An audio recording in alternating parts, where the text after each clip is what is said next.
তারেক রহমানকে নরেন্দ্র মোদীর ফোন।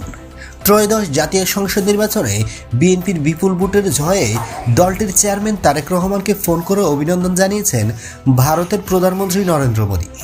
শুক্রবার 13 ফেব্রুয়ারি তারেক রহমানকে ফোন করার তথ্য নিজেই জানিয়েছেন নরেন্দ্র মোদী। ভারতের প্রধানমন্ত্রী এক্স হ্যান্ডেলে এক পোস্টে জানান, তারেক রহমানের সঙ্গে কথা বলে আনন্দিত। বাংলাদেশের নির্বাচনে অসাধারণ বিজয়ের জন্য আমি তাকে অভিনন্দন জানাচ্ছি। বাংলাদেশের জনগণের আশা আকাঙ্ক্ষা পূরণে তার প্রচেষ্টায় আমি আমার শুভেচ্ছা ও সমর্থন জানাই।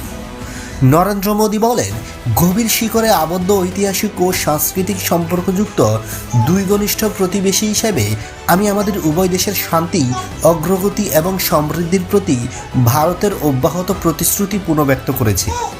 এর আগে শুক্রবার সকাল 9:37 নিজের ভেরিফাইড ফেসবুক পেজে দেওয়া এক পোস্টে ঐতিহাসিক বিজয়ের জন্য বিএনপি চেয়ারম্যান তারেক রহমান শুভেচ্ছা জানান নরেন্দ্র মোদী।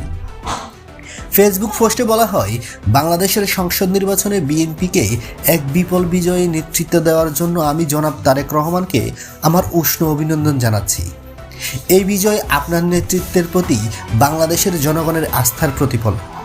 তিনি আর বলেন, ভারত একটি গণতান্ত্রিক, প্রগতিশীল এবং অন্তর্ভুক্তিমূলক বাংলাদেশের সমর্থনে পাশে থাকবে। আমাদের বহুমুখী সম্পর্ক জোরদার করতে এবং আমাদের সাধারণ উন্নয়ন লক্ষ্য অর্জনে আপনার সঙ্গে কাজ করার জন্য আমি উন্নয়ন।